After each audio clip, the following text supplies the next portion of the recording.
Theresa May, welcome to 7:30. Thank you very much. It's good to be with you.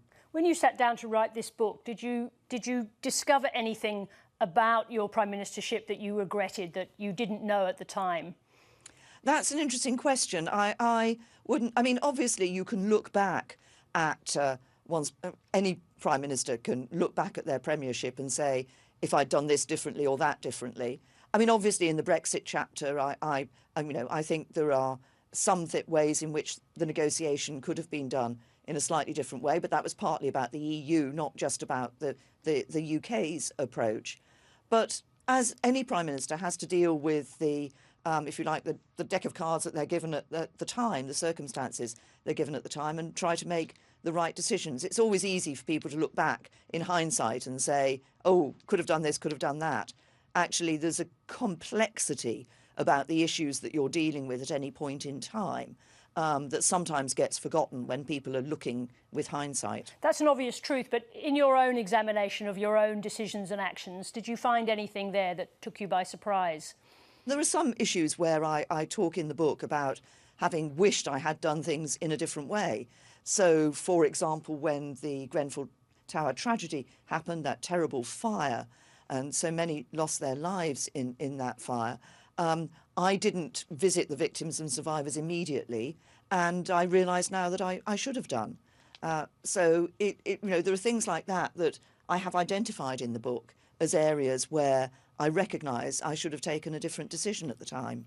Now, as Prime Minister, you were left to pick up the pieces after David Cameron's Brexit referendum. Your failure to get a deal on Brexit ended up costing you your Prime Ministership. Is Brexit the poison chalice of British politics? Well, it was so obviously it was a decision. It was a democratic decision of the British people, and that's why I thought it was so important. Despite having campaigned myself to stay in the EU, I thought it was so important that we delivered that democratic will of the people. And yes, it was a difficult time, and it was negotiating with the EU alongside all the arguments that we had in the UK about the sort of Brexit we should have, and of course those very strong Remainers who wanted to have a second referendum. My view was always that if the people have spoken, we should listen to that and not try to tell them they've got it wrong, which a second referendum would have been. Despite all the promises that Boris Johnson and his Brexiteers made, from a distance, Britain looks like a smaller, less influential country than it was. Can it recover? Yes, it can, and I think there is an important role for the UK to play. I think if you look at world politics today, we do need to look, for example, at some of our multinational institutions, at some of our the rules-based international order, and the UK played a part when some of those institutions were initially established, and I think we should be and can be playing a part as we look to reform some of them to recognise today's world. But of course, the UK's had to adjust. I was just going to say, but Britain, of course, had a seat at the table at a very powerful institution that it gave away. Does it ever get that influence back?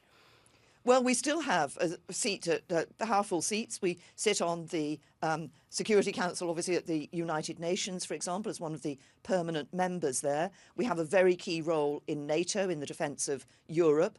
We've, of course, in terms of Australia, we've been increasing our presence in the Indo-Pacific. The AUKUS deal, the UK, Australia and the United States is an important new development. And so I think the UK is there, and I want to see us playing that important role that I think we can play with our belief in our values in helping to bring people together to see a way to reform some of our multinational institutions for the future. How much damage has Boris Johnson done to UK politics? Well, I think politics, if you look at politics around the world, it has been changing over the years, the sort of approaches people have taken to it. Politics generally today has become slightly more about personality, about if you like, celebrity than it was in the past. Social media has played a huge role in that. I have a chapter on social media in my book because I do have some concerns about the direction in which that is in some ways taking our politics. So I think if you look around the world, the attitudes to politics and the way politics are done, if you like, have been changing. Does that mean that you were not made for this era?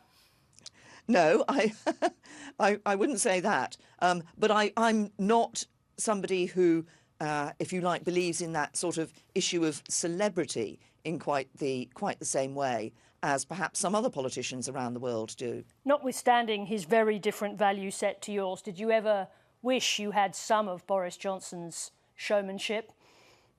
Well, look, I said earlier that I don't have an approach to politics that is about sort of personality and celebrity in the same way as some other politicians do.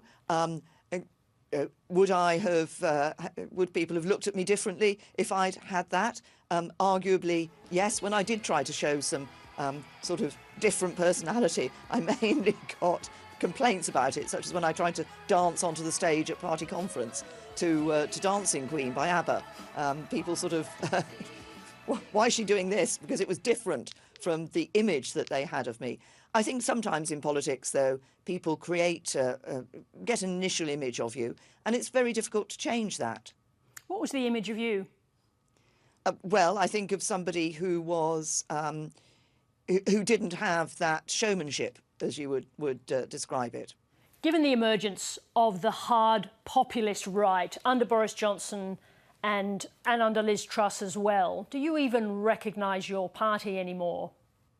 Yes, I do, and I recognise the many activists in the Conservative Party at grassroots level and my colleagues in the House of Commons. I spoke earlier about politics changing across the world.